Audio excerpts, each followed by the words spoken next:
Fueron unos inadaptados, unos rebeldes arrogantes. Pusieron en evidencia la sabiduría convencional. Y cada uno de ellos concibió una visión radicalmente nueva del cosmos. Galileo Galilei, Isaac Newton, Albert Einstein y Stephen Hawking. Todos ellos tuvieron una vida agitada, cargada de grandes triunfos y humildes fracasos. Son gente que se ha atrevido a lanzar desafíos. Suelen toparse con la oposición de algunos y no saben enfrentarse a eso. Había una especie de demonio que no les dejaba hacer otra cosa. Hay que tener un ego muy fuerte para decir, puedo resolver esto, descifrar una pequeña parte del universo. ¿Quiénes eran esos genios rebeldes?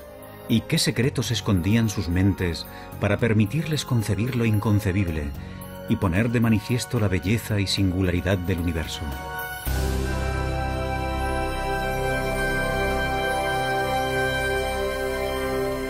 Mentes brillantes.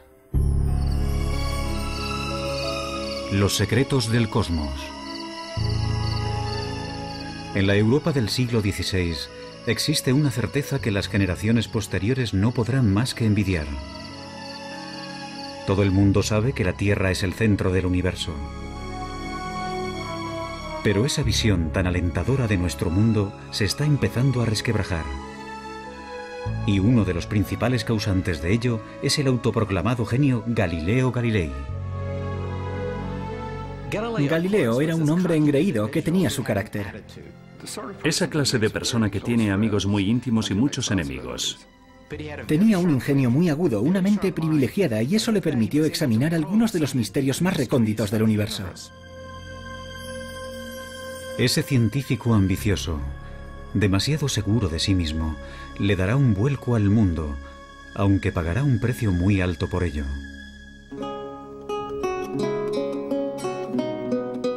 Galileo nace en 1564 en Pisa, Italia. Su padre, laudista, es bien conocido por rechazar las convenciones para crear una nueva forma de armonía musical. Galileo hereda esa rebeldía de su padre. A los 25 años se convierte en profesor de matemáticas de la Universidad de Pisa. Pero cada vez se muestra más insolente con sus colegas, que todavía instruyen en las teorías científicas del filósofo griego Aristóteles, casi 2000 años después de su muerte. No olvidemos el hecho de que antes de Galileo no había ciencia tal y como nosotros la conocemos. De acuerdo con la filosofía aristotélica, por ejemplo, los cuerpos en movimiento se detenían no por la fricción, sino porque se habían cansado, y caían al suelo no por la gravedad, sino porque anhelaban estar unidos a la Tierra. Galileo encuentra absurdos tales ejemplos. Esos grandes personajes que se proponen descubrir la verdad y no llegan a encontrarla nunca me ponen enfermo, escribe más tarde. No consiguen encontrarla porque siempre miran en el lugar equivocado.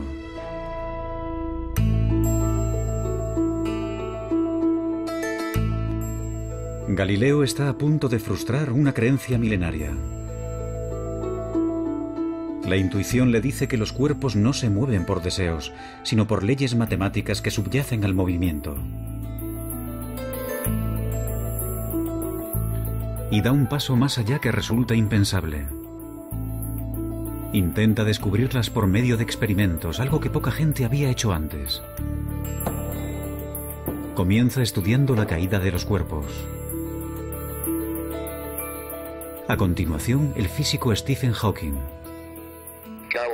Galileo afirma que unas observaciones sencillas, como dejar caer unos pesos desde determinadas alturas, demuestran que las cosas no funcionan como habían dicho los antiguos griegos. Mucha gente debía de haberse dado cuenta de ello, pero habían llevado a cabo observaciones imperfectas. Por primera vez en la historia, Galileo empieza a establecer unas leyes básicas del movimiento, tales como el hecho de que la velocidad viene determinada por el tiempo y la aceleración.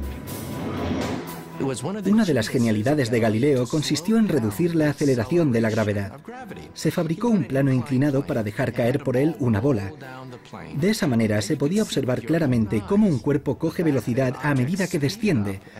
Así que él introduce el concepto de aceleración.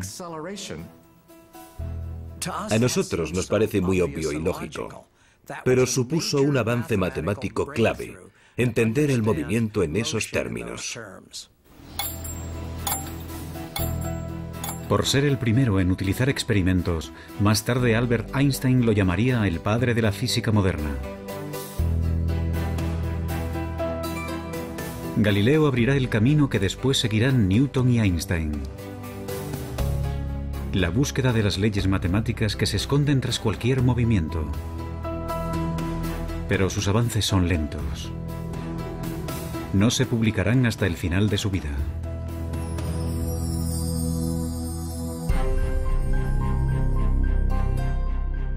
A los 45 años, Galileo continúa siendo un matemático mal pagado. Pero la ambición y la arrogancia le catapultan pronto a la fama y también a su perdición.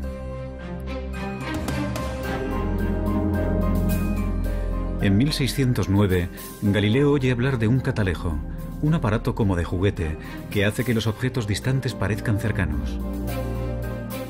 Decidido a sacar provecho del invento, aprende rápido a fabricar lentes. En pocas semanas, llega a Venecia con un telescopio que presenta como su propio invento.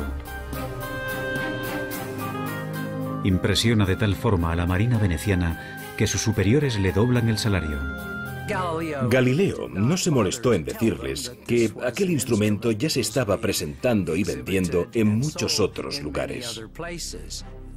De hecho, se llevaron una gran desilusión al descubrir que no era un invento exclusivo de Galileo. Pero, bueno, tampoco se le puede reprochar nada, simplemente fue un buen negociante. Para el librepensador que era Galileo, el telescopio también ofrece la posibilidad de plantear cuestiones que otros no se atreven ni a nombrar.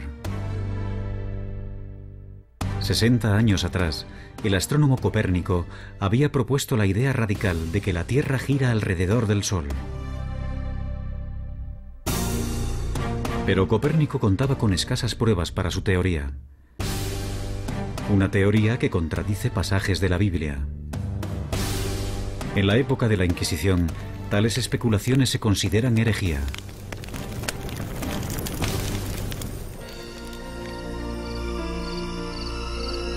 No obstante, Galileo no se detiene. Será el primer astrónomo que observará el cielo con un telescopio. Y ve el universo como nunca antes se había visto.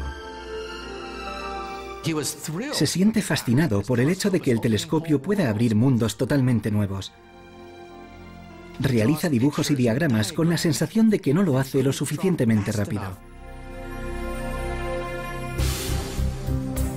Noche tras noche, Galileo se afana en su trabajo y realiza un hallazgo asombroso. Descubre 4 lunas orbitando alrededor de Júpiter. La prueba de Galileo de que no todos los cuerpos celestes se encuentran en la órbita de la Tierra sirve de gran apoyo para la teoría de que la propia Tierra podría girar en torno al Sol. Pero contradecir la Biblia es jugar con fuego.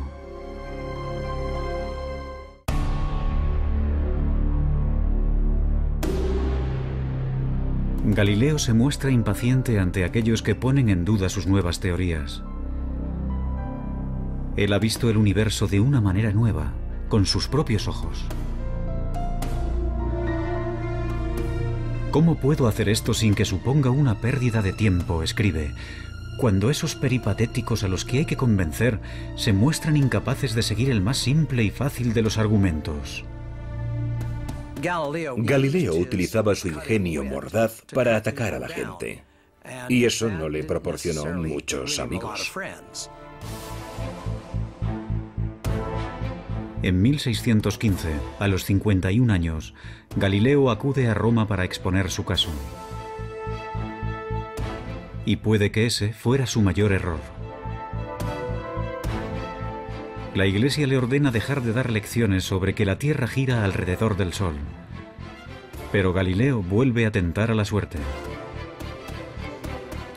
9 años más tarde, solicita que vuelvan a escuchar su caso. Esta vez, el nuevo papa es un íntimo amigo. Y Galileo consigue un permiso para escribir un libro. Siguiendo su costumbre de desdeñar a los oponentes, Galileo escribe un diálogo en el que personajes vagamente disfrazados ofrecen argumentos a favor y en contra de su teoría. En sus libros está muy claro quién es el listo, quién es el que hace el papel de Galileo, mientras que los aristotélicos se presentan como los tontos. En 1633, la Inquisición ordena arrestar a Galileo. La Iglesia le acusa de herejía. Pero quizás la verdadera razón por la que enjuician a Galileo es que ha ido demasiado lejos en sus esfuerzos por persuadir. En su diálogo, ha puesto el argumento favorito del Papa en boca de un personaje ridículo. Gente cercana al Papa le advirtió de que en su libro Galileo había intentado que pareciera un estúpido. Y perseguir sistemáticamente a Galileo y mantenerle en arresto domiciliario para el resto de su vida fue una decisión personal del mismo Papa. En realidad no fue idea de la Iglesia, fue una decisión personal del Papa por una profunda ira hacia un amigo. Galileo espera un simple acuerdo. En lugar de eso, le amenazan con torturarlo. Rendido ante lo inevitable, se arrodilla y se retracta.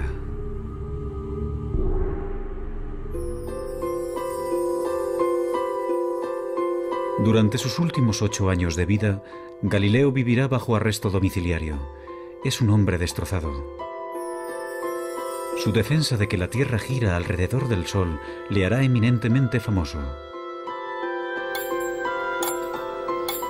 Pero para los científicos que le suceden, su mayor logro es otro.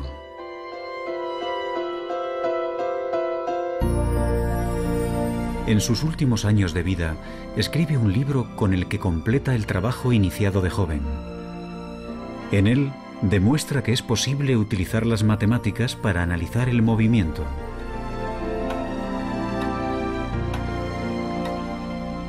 Irónicamente, el año en que fallece Galileo, a 1300 kilómetros de distancia, nace un niño que completará sus ideas. También será uno de los científicos más extraños de todos los tiempos.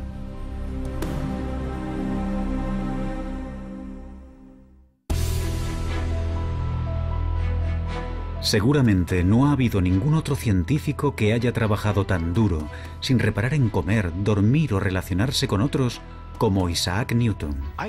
Isaac Newton fue una figura mucho más oscura. Era un solitario, una persona patológicamente incapaz de conversar. Se podría decir que tenía una obsesión. Yo diría que es el ejemplo más claro que se me ocurre de una persona consumida por su trabajo. Posiblemente también sea el mayor científico de todos los tiempos. A su nacimiento, la física es un campo prácticamente inexplorado. Antes de morir, descifra con exactitud las leyes que describen cualquier tipo de movimiento, desde la caída de una manzana hasta las órbitas de los planetas. Simplemente no tenemos constancia de que haya existido ningún otro hombre semejante a Newton.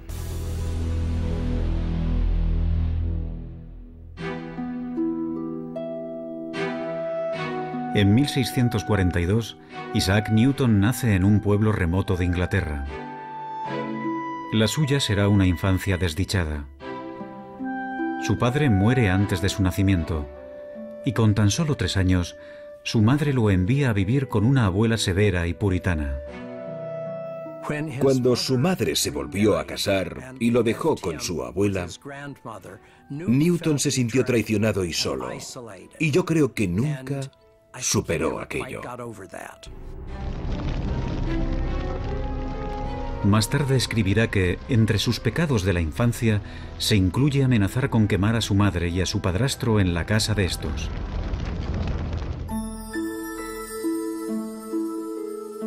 A Newton no siempre le va bien en la escuela. Pero despierta la curiosidad en el pueblo porque construye aparatos mecánicos extraordinarios, como molinos de viento. Un maestro de la escuela convence a su madre para que lo envíe a la universidad. En el Trinity College de Cambridge, la mayoría de los estudiantes se dedican más a beber y a la juerga que a estudiar. Newton prefiere aislarse y permanecer solo. A su alrededor había un montón de gente que no tenía ni el más mínimo interés por los libros, gente que procedía de familias acomodadas. Debía de sentirse totalmente fuera de lugar, y sabiendo cómo actúan los estudiantes, supongo que lo consideraban el bicho raro. Newton es un puritano obsesionado con el pecado. Se autoimpone un estricto control emocional y sexual, y lleva una existencia solitaria, monacal. Newton era muy diferente a Galileo, porque era la persona más reservada de la que hayas podido oír hablar nunca. No se molestaba en intentar hacer amigos, y le resultaba difícil relacionarse, simplemente se apartaba de la gente. En toda su vida no tuvo aventuras amorosas ni apenas amigos. Algunos estudiosos especulan sobre una posible homosexualidad de Newton. Otros opinan que quizás, simplemente, decidió que no tenía tiempo para nada que no fuera trabajo. Se cree que murió virgen.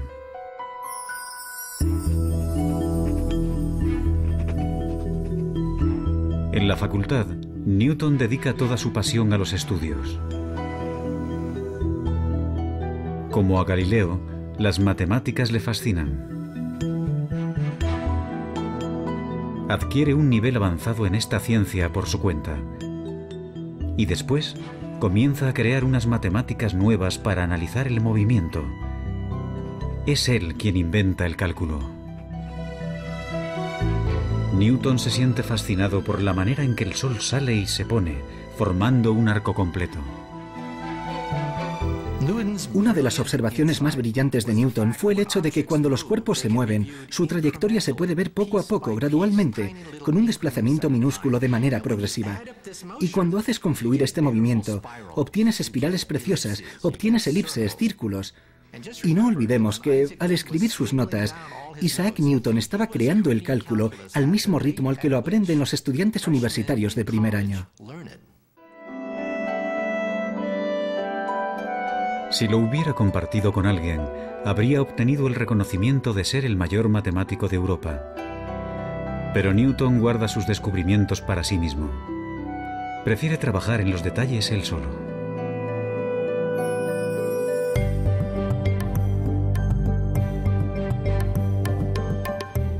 Algunos años después, a los 24 años, Newton está viviendo en casa de su madre. En ella, tendrá la inspiración que revolucionará totalmente la física. Desvelará el misterio del movimiento de los planetas. Isaac Newton veía el mundo de manera gráfica, geométrica. Y un día, mientras paseaba por la finca, vio caer una manzana. A continuación, alzó la vista y vio la luna. En ese momento se planteó la pregunta clave, la pregunta que resolvería el misterio de la esfera celeste. Si una manzana cae, ¿también cae la luna? Y entonces tuvo una de sus mayores inspiraciones.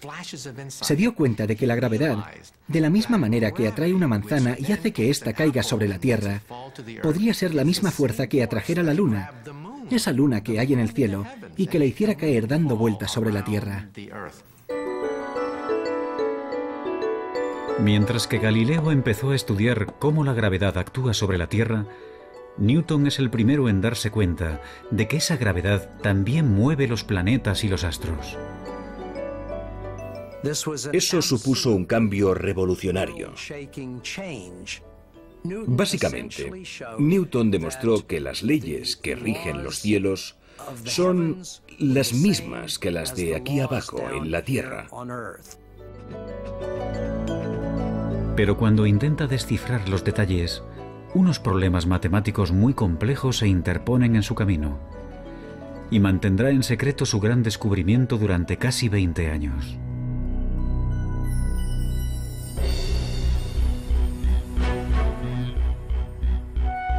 Pronto Newton se convierte en profesor de matemáticas en la Universidad de Cambridge. Sus responsabilidades docentes son reducidas y pasa las 24 horas del día investigando en el campo de las matemáticas y la física. Sus colegas no tardan en reparar en su genialidad, así como en su extraña y esquiva naturaleza. En 1672, gracias al invento de un nuevo telescopio, Newton es admitido en la Royal Society, la asociación inglesa de los científicos más destacados. Halagado, permite que publiquen un artículo brillante sobre óptica. No obstante, cuando el gran físico Robert Hooke, equivocado, pone en duda su teoría, Newton entra en cólera y amenaza con abandonar la asociación. Su reacción ante las críticas es casi siempre explicar cuidadosamente por qué lo que acaba de decir la otra persona es una completa estupidez. Tenía una personalidad extremadamente frágil. Como ha dicho uno de sus biógrafos, o mandaba o se enfadaba. Y pasaba mucho tiempo enfadado. Algunos historiadores especulan sobre si el carácter vengativo de Newton, su extremada susceptibilidad a la crítica y su trabajo obsesivo pudieran ser síntomas de una enfermedad mental como un trastorno maníaco-depresivo. Nunca lo sabremos. Si realmente padece una enfermedad mental, no lo detiene en su trabajo.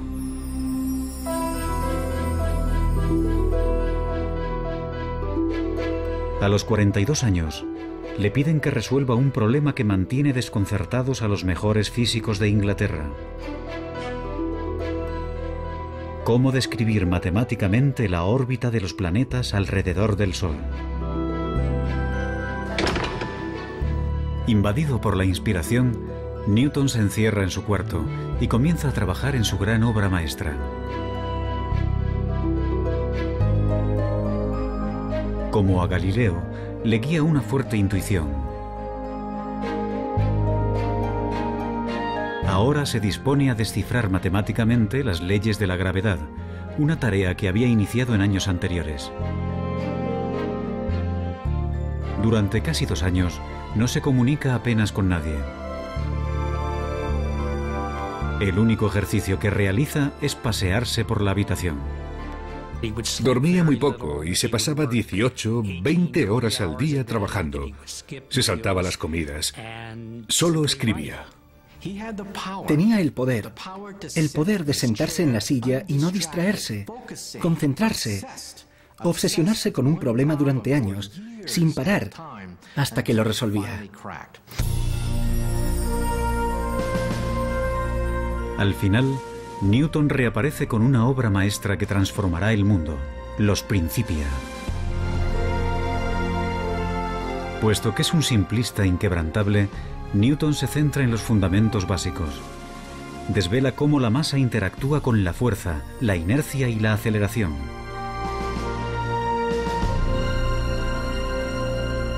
No obstante, su mayor logro es el de definir la gravedad.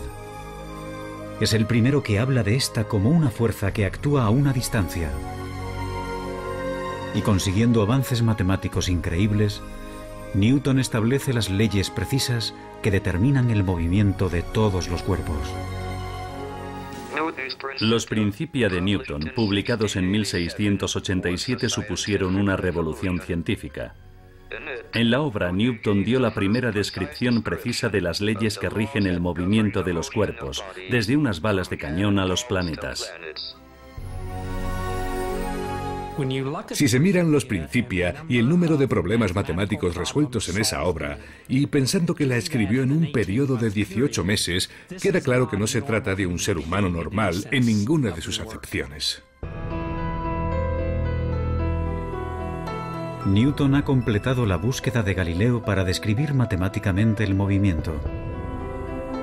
No obstante, 200 años después, otro rebelde arrogante descubrirá que a velocidades muy altas las leyes de Newton no se cumplen y que el universo es más extraño de lo que nunca nadie había imaginado.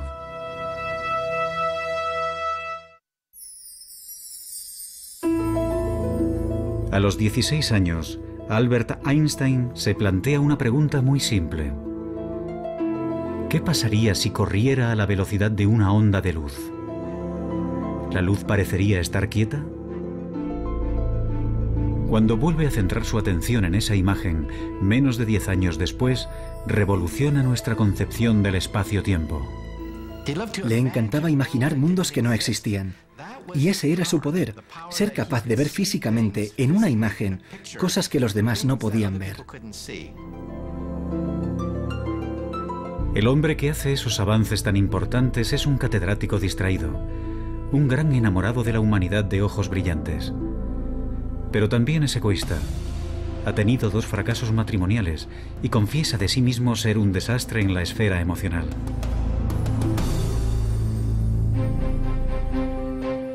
Albert Einstein nace en 1879, en el sur de Alemania, en el seno de una familia judía de clase media.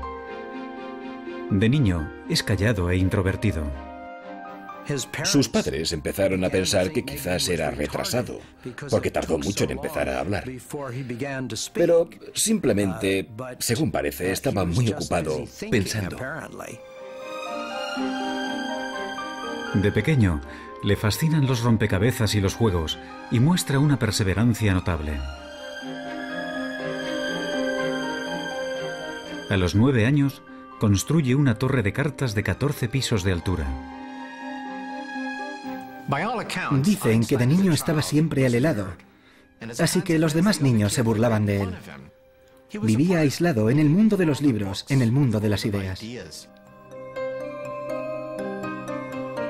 En 1896, con 17 años, Einstein es admitido en la ETH, una universidad politécnica de Suiza, pionera en investigaciones en todo el mundo.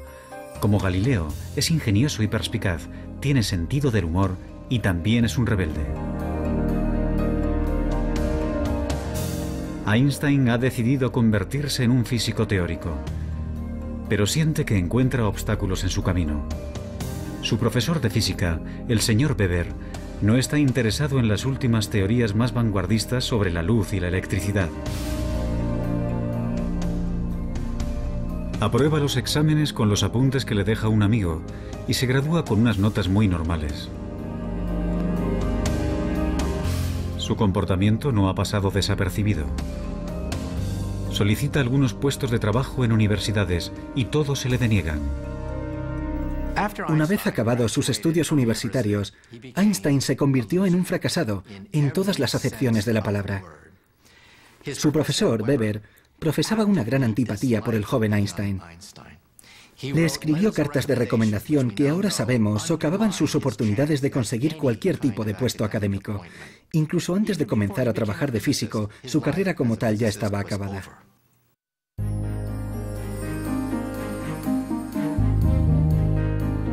Dos años después de abandonar la universidad, Einstein encuentra por fin un trabajo como empleado en una oficina suiza de patentes. El puesto no tiene nada que ver con la física teórica, pero ese trabajo, aparentemente sin porvenir, será su salvación. En Berna se establece como oficinista y a los 23 años de edad lleva una vida burguesa.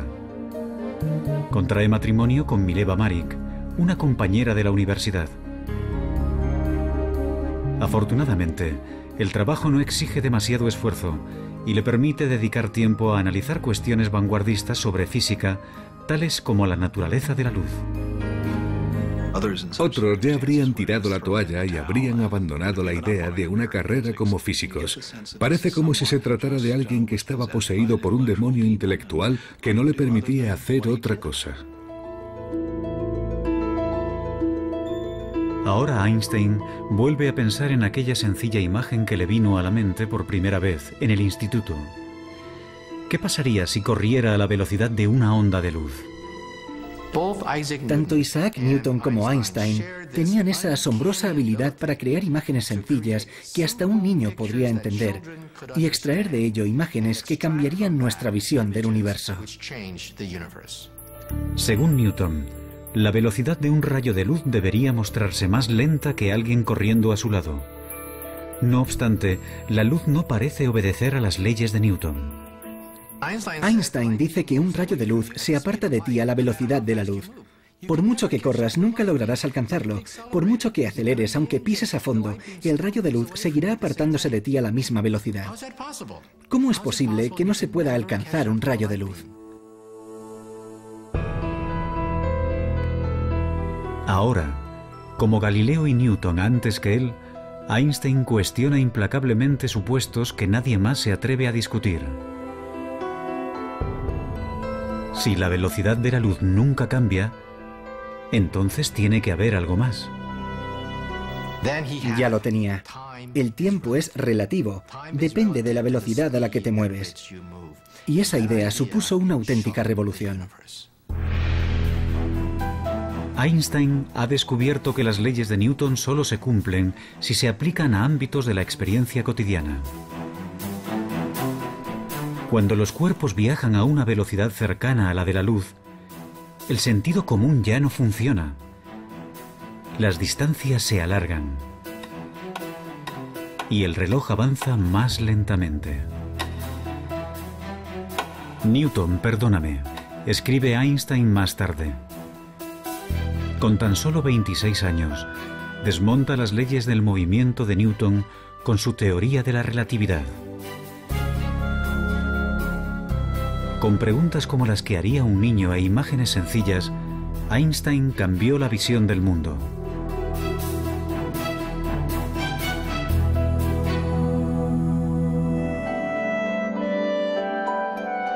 En 1907, Einstein aborda nuevos retos científicos. Pero unas cartas recién publicadas revelan un lado personal poco conocido.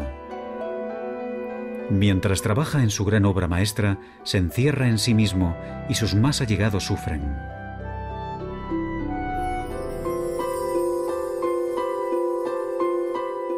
La mujer de Einstein, Mileva, también fue una estudiante de física que soñaba con sus propios logros científicos. Pero ahora, mientras que Einstein da clases y colabora con otros científicos, Mileva apenas lo ve. Teme estar perdiendo tanto a su marido como su sueño. Entonces, en 1914, Mileva descubre que tiene una adversaria en el ámbito sentimental, Elsa Lowenthal, prima de su marido. El matrimonio de Einstein está roto. Me encantaría tomarme una cerveza con Einstein, pero no le presentaría a mi hermana. Es como si las normas no le afectaran necesariamente. Einstein se casará con Elsa, que está dispuesta a cuidar de la casa con menos expectativas. El científico ha renunciado al amor en el matrimonio. La ciencia está por encima de todo.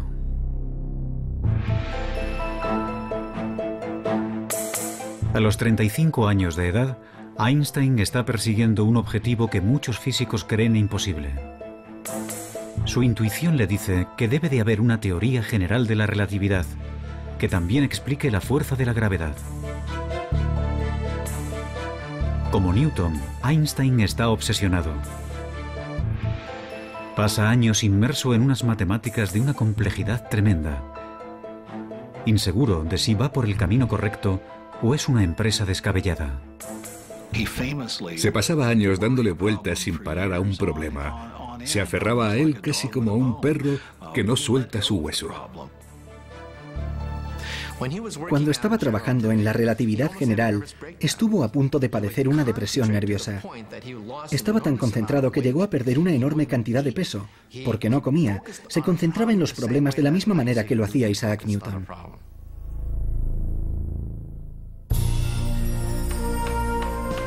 Al final, en el otoño de 1915, Einstein se da cuenta de que lo ha resuelto. Su nueva visión es tan extraña que incluso a los físicos les costará entenderla. Demuestra matemáticamente que la masa y la energía curvan el espacio-tiempo. Un cuerpo inmenso como el Sol deforma tanto el espacio-tiempo que un planeta cercano se mueve a su alrededor con una trayectoria curva. Para Newton parecen atraídos por una fuerza. Pero eso es tan solo una ilusión. El mismo fenómeno se cumple en la Tierra. Los cuerpos, que parecen atraídos por una fuerza gravitatoria, en realidad están viajando por un espacio-tiempo deformado. La teoría general de la relatividad de Einstein cambió para siempre nuestras ideas sobre el espacio-tiempo. Es tan bonito que tiene que ser cierto. Einstein llega a una serie de ecuaciones que rigen la curvatura espacio-tiempo. Unas simples líneas describen el movimiento de las galaxias y el destino del universo. Los físicos, cuando miramos las ecuaciones de Albert Einstein, nos ponemos a llorar. Lloramos porque son increíbles. El hecho de que el movimiento de los cuerpos celestes, con todas sus curvas, curvaturas del espacio-tiempo y todo eso, se pueda resumir en una ecuación de 5 centímetros, es impresionante. Es increíble y precioso. Aunque Einstein continuará trabajando hasta el día de su muerte, a los 40 años ha completado su mayor obra.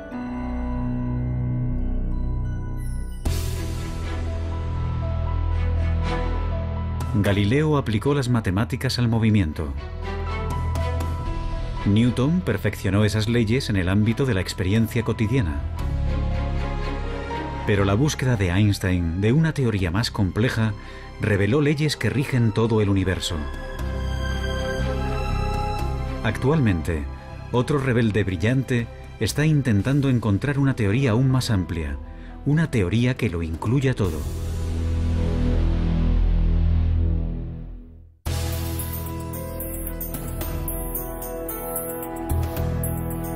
Ningún otro científico ha sacudido los pilares de la física como Galileo, Newton o Einstein.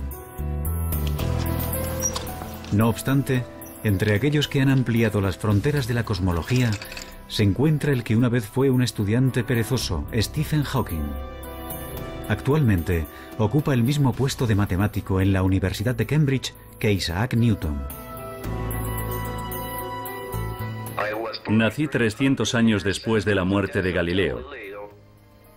Tengo el mismo puesto en Cambridge que tuvo Newton. Y trabajo en la teoría general de la relatividad de Einstein. De los tres, con el que más me identifico es con Galileo. Él se guió por su intuición y fue todo un rebelde.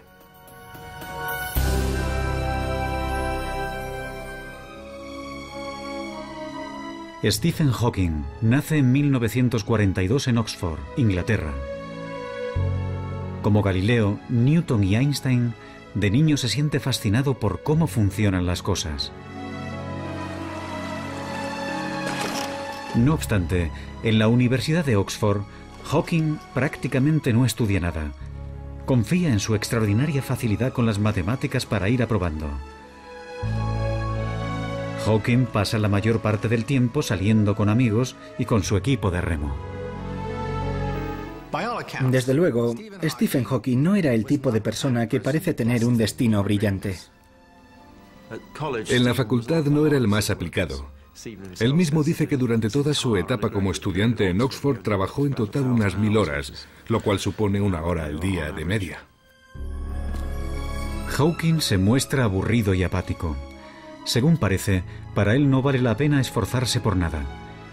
Pero está a punto de desencadenarse una tragedia que convertirá un intelecto aburrido en una mente apasionada. En 1962, Stephen Hawking inicia sus estudios de posgrado en cosmología en la Universidad de Cambridge. Pero algunos síntomas de su enfermedad empiezan a ser difíciles de ignorar. Un ligero defecto del habla, problemas para servir una cerveza.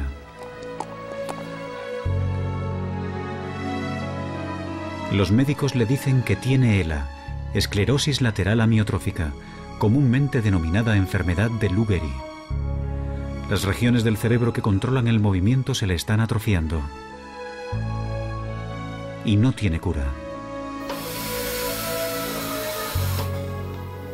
El estudiante de 20 años sabe que su cuerpo sufrirá una parálisis. Con el tiempo, los músculos respiratorios se le agarrotarán y tendrá problemas respiratorios. Los médicos le pronostican tan solo 2 años de vida. Hawking cae en una profunda depresión. Cuando le diagnosticaron la enfermedad, Stephen no esperaba vivir más de 1 año o 2. No parecía que valiera la pena ni acabar el doctorado. Pero inexplicablemente, la enfermedad progresa más lentamente de lo que habían predicho. Conoce a Jane Wilde, la mujer que se convertirá en su esposa, y encuentra un propósito en la vida. Soñé que me iban a ejecutar, escribe. De repente me di cuenta de que había muchas cosas que valía la pena hacer si me concedían un aplazamiento.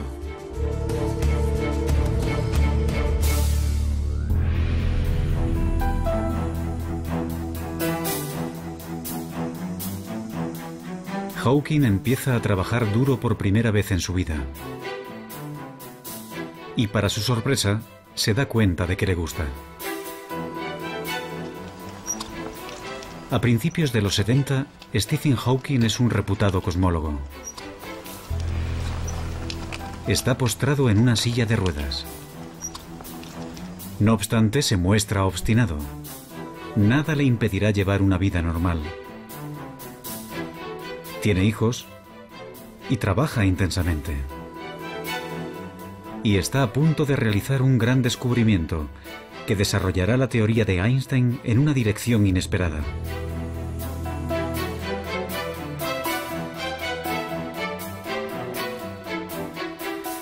La teoría de la relatividad general de Einstein predice el movimiento de cuerpos muy grandes, como las galaxias, pero no puede explicar el comportamiento de las partículas subatómicas más diminutas, que son las piedras angulares del universo. Su movimiento solo lo predice otra teoría, llamada mecánica cuántica. Y para la frustración de Einstein y de cualquier físico, esas dos teorías parecen totalmente incompatibles. Pero Hawking tiene la fuerza suficiente para abordar lo imposible. Cuando Stephen Hawking estaba realizando su trabajo pionero, había 2 bandos opuestos que se odiaban. Nunca hablaban entre ellos.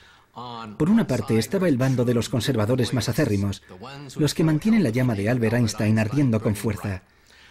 En el otro bando estaban los teóricos cuánticos. Estos se ocupaban del mundo de las partículas subatómicas, centenares, miles de ellas.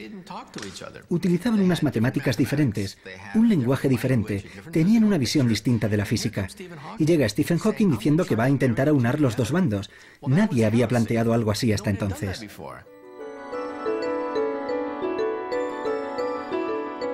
Hawking se pregunta, ¿qué pasaría si miráramos un agujero negro, un cuerpo inmenso, pero nos fijáramos en sus partículas más diminutas? Hawking, como Einstein, es extremadamente perspicaz. Tiene una intuición increíble para plantearse las preguntas clave y hacerlo del modo más adecuado. Los agujeros negros constituyen la predicción más extraña y radical de la teoría de la gravedad de Einstein. Teóricamente, cuando una masa se encuentra extremadamente concentrada, por ejemplo un astro comprimido en una bola de tan solo unos kilómetros de diámetro, el espacio de su alrededor se deforma tanto que la gravedad impide que algo se escape, incluyendo la luz. Un agujero negro es una región del espacio donde la gravedad es tan fuerte que la luz no se puede escapar. Es como una membrana de una sola dirección. Las cosas pueden entrar, pero nunca salir. Por eso se le llama negro. Ahora Hawking intenta algo que sus colegas asumen que es imposible. utiliza las ecuaciones de la teoría cuántica para analizar lo que les pasa a las partículas atrapadas por la gravedad en los márgenes de los agujeros negros. Para entonces ya no puede escribir. Si fuera un científico de laboratorio, su carrera ya habría acabado hace tiempo. Pero Hawking apenas ha utilizado siquiera un telescopio. Y para la teoría, lo único que necesita es su cerebro. Como Newton y Einstein, Hawking tiene un gran poder de concentración. Revisa una y otra vez en su cabeza largas y enrevesadas ecuaciones, comprobando y revisando constantemente sus cálculos. Tiende a pensar a través de imágenes y suele comenzar con alguna idea que cree acertada. Así que parte de ella. Tiene que confiar en conocimientos clave y saltos lógicos para compensar el hecho de que no puede comprobar línea por línea. Tiene un empuje tremendo, una tremenda determinación para llegar al fondo de las cosas. Los resultados que obtiene dejan a Hawking estupefacto. Los agujeros negros no están completamente aislados del resto del universo, tal y como se pensaba hasta entonces. Sus márgenes emiten unas diminutas partículas, ahora denominadas radiación de Hawking. Los argumentos son tan convincentes que ahora todo el mundo está de acuerdo en que los agujeros negros tienen que emitir radiación de Hawking. La radiación lleva consigo energía y masa, de manera que el agujero negro se va desvaneciendo poco a poco hasta desaparecer. Hawking ha demostrado que, como el agua en ebullición, los agujeros negros se van evaporando lentamente. Y no menos importante es su descubrimiento de que hay un caso en particular en el que la relatividad general y la teoría cuántica se pueden combinar con éxito. Mi descubrimiento de que los agujeros negros no son completamente negros, sino que brillan como los cuerpos incandescentes, fue el primer ejemplo que depende tanto de teorías a gran escala como de otras de escala más reducida. Cuando se publicaron los resultados fue precioso. Fue una sensación muy agradable. Solo hablar de ellos era como saborear un caramelo en la boca.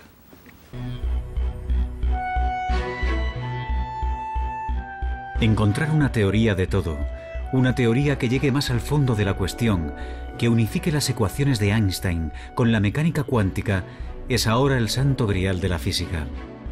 Eso explicaría el origen del universo. Y Hawking ha creado nuevas esperanzas de que el rompecabezas definitivo se pueda resolver.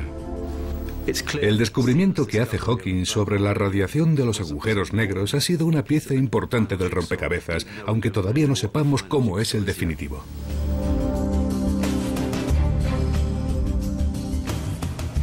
¿Quiénes han sido los físicos más grandes de la historia?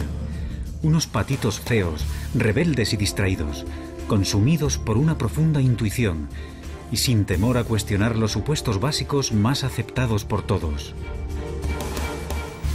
Hay que tener un ego muy fuerte para decir, no es tan difícil, puedo resolverlo. Porque lo tienes todo en contra. Nada te garantiza que encontrarás respuestas, que la ciencia funciona. Te estás arriesgando mucho. Su obstinada perseverancia desveló leyes recónditas de la naturaleza. Pero su búsqueda continúa inacabada. Y unas mentes tan brillantes solo aparecen cada cierto tiempo. Pero quién sabe, es posible que el próximo rebelde brillante esté ya entre nosotros.